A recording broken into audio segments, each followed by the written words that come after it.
이유시장을 갈 때는 일반적으로 항저우공항으로 들어가서 차량으로 이유까지 들어가는 경로가 있고요. 또는 상해로 들어가서 기차를 타고 이유 지역까지 갈 수 있어요. 시간이 금이기에 저는 특별한 상황이 아니라면 중국 국제항공편으로 항저우공항으로 들어갑니다. 가장 시간대가 좋기 때문이죠. 출발은 평균적으로 한국 시간으로 오후 1시 20분이나 45분에 출발을 합니다.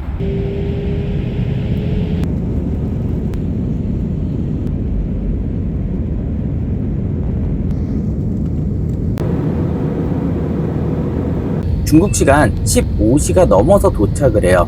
짐을 찾고 공항을 빠져나오게 되면 중국 시간으로 16시는 될 거예요. EU 지역까지 버스나 렌트카, 택시 등을 활용합니다. 약 1시간 30분 정도 걸리는데 중국도 퇴근 시간이라 차가 막혀서 넉넉히 2시간 예상하시면 됩니다. 요즘에는 렌트카가 9인승짜리는 공항에 들어오는 걸 단속을 해서 단체로 들어가실 때는 7인승짜리 2대로 들어가셔야 해요. 저희도 이번 총 저까지 7명이라 2대를 배차했습니다.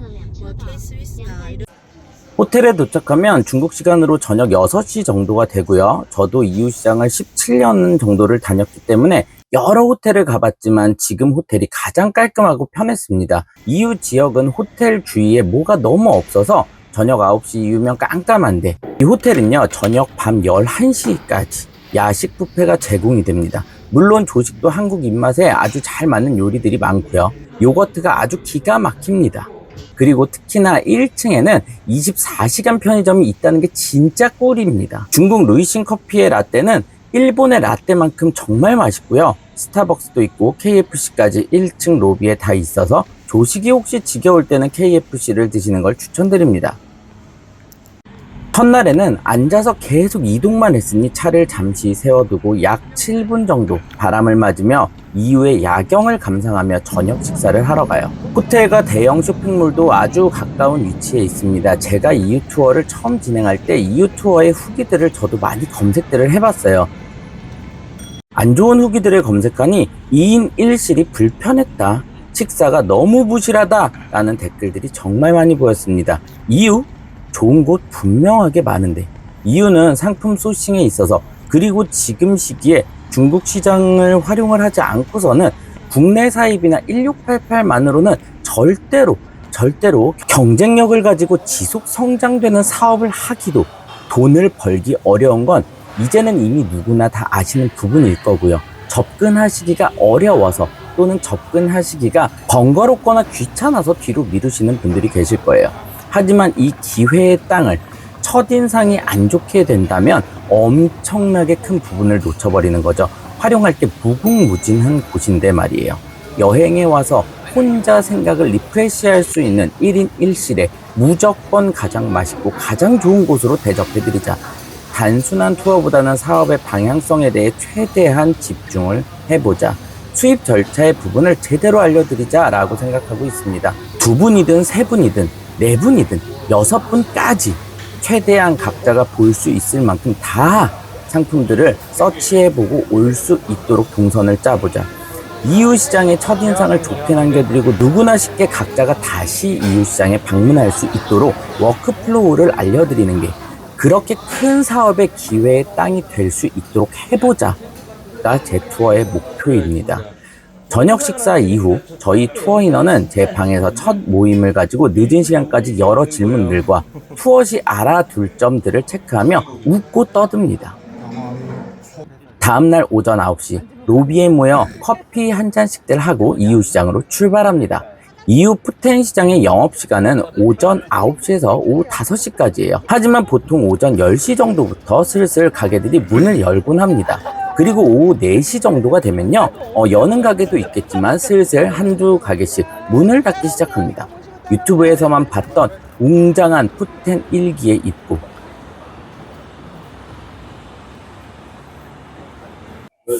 여기서부터 이제 1기 시작으로 해갖고 1기부터 5기까지 오늘 쭉 한번 중앙통로 이용해갖고 계속 돌 거예요. 오늘 첫날 1기부터 5기까지 수박 겉핥기식으로만 이유시장을 완주하는 날. 여기 1기 1층은 계속 이렇게 완구 같은 거랑, 그리고 인형, 뭐 조화, 꽃, 이웃시장은 규모가 어마어마하기 때문에 편한 신발과 복장은 필수입니다. 내 관심 분야의 카테고리가 아니라도 이렇게 1기부터 5기까지 계속해서 도는 이유는 분명히 있습니다. 사업을 하다 언제 뭐가 필요할지 모르고 소통할 에이전시만 중국에 있다면 언제든 내가 마음에 들었었던 상점의 명함을 수집해서 QR코드를 통해 위챗으로 몇 년 뒤에도 충분히 신상품들에 대한 소통이 해당 상점들과 가능하다는 거죠. 그리고 수입을 할 때 제일 가장 중요한 수입 비용 절감과 사업의 현금 순환의 저관여 상품 찾기. 오늘이 바로 그날입니다. 애들 왕도도 한번 해보고 싶은데 그러니까 이 건물 중국에서 이웃 시장을 처음에 왔을 때 지금 다리 버티시다 13,000원이면 이게 아마 스마트 스토어나 이런 데 파는 거는 요 정도 알이면은 한 28,000원?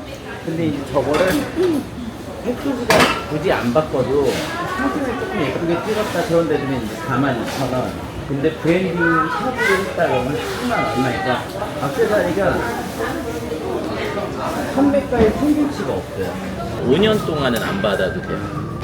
5년 동안은. 근데 이것도 100kg이면은 뭐 예를 들면 한 총 토탈 4카톤 정도를 인증을 받아야 되면은 다 4카톤을 인증받았다가 식검에서 반려가 나면은 전부 다 폐기 처리이기 때문에 리스크 있어서 그렇게 안 하고 물류회사에서도 한 2박스 정도만 20-30kg 정도만 넣어놓고 이걸 100kg라고 그냥 해놓고 한번 검사를 돌려줘요. 그랬다가 걸리면 사장님 조금만 더 넣어주세요. 이런 식으로 해서 최대한 100kg라고 해놓고 한 번 엑스레이 검사를 통해서 5년 동안 그때부터 이제 관세사 비용이 지금 일반적인 상품들은 어제 말씀드린 고정 비용에서 여기는 1기 4층인데요. 여기 그냥 잠깐 한번 막배기로 올라왔어요. 여기는 이제 수입 항목이에요. 근데 도매로 다 진행하고 여기도 퀄리티가 좋고 싼 것들도 있고 비싼 것들도 있고 그러니까 한번 전체적으로 가볍게만 둘러보고 밑에 이런 접시들도 되게 예쁘거든요. 그러니까 내 로고만 하나 정해도 요거 뭐 요렇게만 한 두세 디자인만 자사몰에 깔려 있으면 아마 썸네일에 그 EBBB 그 포토샵의 그 연그레이 백판 있잖아요. 그거 대놓고 올려놔도 손잡이가 없어서 불편하셨나요? 막 이래서 팔리는 것들이 아니거든요. 그런 것들이 있고 그렇죠. 이건 감성으로 파는 거라서 이런 거는 상세 페이지에 무슨 뭐 어그로 끌고 이런 거면 안 팔리고 오히려 여러 그냥 제품 사진만 쫙 찍어서 나열만 해주면 되는 거예요. 글들 다 빼자마자 판매 이루어지기 시작해요.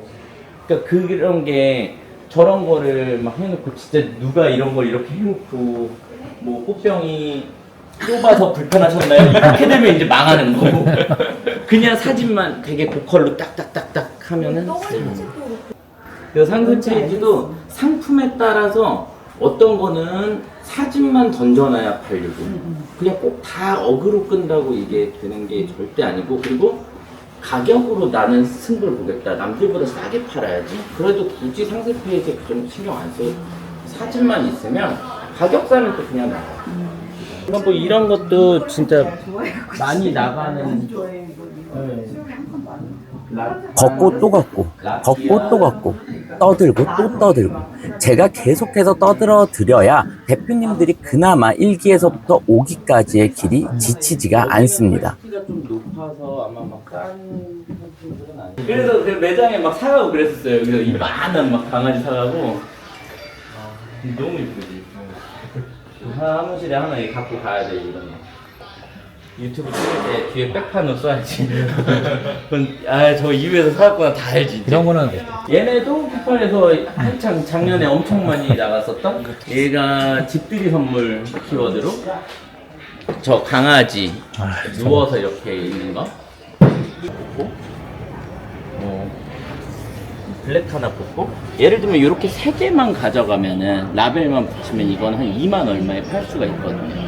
2만 원을 팔 수 있는데 여기서 더 브랜딩을 시키려면은 메인 라벨만 달고 이런 좀 유니크한 컬러 하나 뽑고 요렇게 2개만 놔두면 또 느낌이 틀리거든요. 이런 건 이제 한 4만 얼마까지 이제 올릴 수가 있는 거예요. 근데 진짜 브랜드에서 얘까지 빼고 이거 하나만 놓고 98,000원. 이런 식으로 가는 브랜드. 그 컬러가 전체적으로 다 많은 것보다는 지금 보면은 고급스러운 컬러랑 이거랑 요거 두 컬러만 이렇게 있으면 이쁘거든요. 근데 이렇게 보면은 뭐가 이쁜지 모르고. 근데 이게 모자도 똑같아요. 컬러를 내가 어떻게 뽑느냐에 따라서 가격이 천차만별로 되고 상세 페이지 안에서도 컬러 이미지를 거 있잖아요. 쌓아서 찍는다든지 그러면 사입이나 제조를 할 때도 이거는 뭐 한 500장, 얘는 150장. 그리고 쿠팡 같은 데도 판다 올려놓고 얘만 광고 치는 거야, 얘만. 한 옵션으로 묶어놓고. 맨날 PC 앞에서 1688을 들여다보지만 이렇게 현장에 나오면 PC 앞에서 몇십 페이지 상품을 볼 것을 한눈에 다 볼 수 있습니다. 만져도 보고 직접 사용도 해보고 당연히 1688에 없는 상품들도 물론 많죠. 이웃시장은 물론 트렌디한 상품도 있지만 비율이 그렇게 크지 않습니다. 하지만 잘 많이 팔리는 상품은 트렌디한 특별한 상품이 아니죠.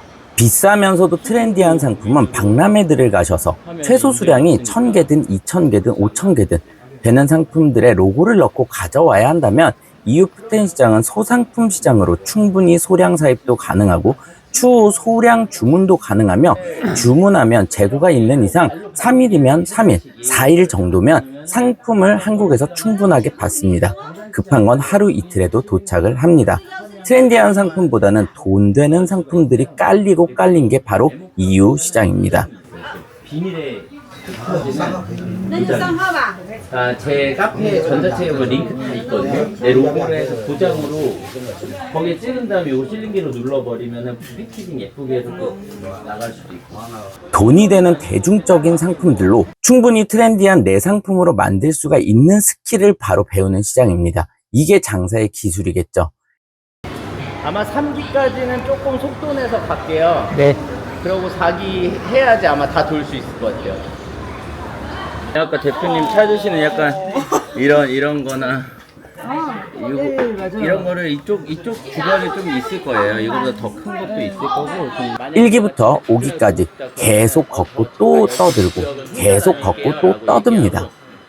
가이드랑 같이 다니는 것보다 혼자 다닐 때 더 자세하게 볼 때가 많거든요. 그런 거는 분명하게 얘기해주고 따로 한번 어디서 만나기로 하면 되니까. 어려운 게 저희도 이제 전문성 있는 매장을 찾으면서 저희도 막상 할 때는 아 여기다가 이것도 넣고 싶고 이게 그런 욕심이 생기는 거지 이제 우리는 그 알고 있는데 막상 우리가 이제 장사할 때는 이렇게 자꾸 이게 본질을 벗어나가지고 이건 안 팔리는 것 같은데 딴 거 좀 구성해볼까 이렇게. 근데 우리는 찾을 때는 막 예를 들어 뭐 드라이버 전문점 가가지고 드라이버 쫙 이런 데 사잖아요. 맞아요. 여기 뭔가 전문 같다. 그래서 그걸 계속 깨려고. 중국 국내 여행객들이 왔을 때 버스 여기. 저기서 서고 여기로 들어와서 여기를 한 바퀴 돌아요. 아, 4기 네, 여기서 쪽으로. 모자도 돌고 그리고 저 위에 가면 낱개로 밤에 하는 데 있어요. 위에 4층에? 아닌데? 아, 5층이겠다, 5층. 어떤 게 낱개로 팔아? 뭐 자파 같은 거? 네. 시간 되면 거기도 한번 가면 좋을 텐데. 나도 안 가봤어. 가봤어요. 아, 난 가봤어?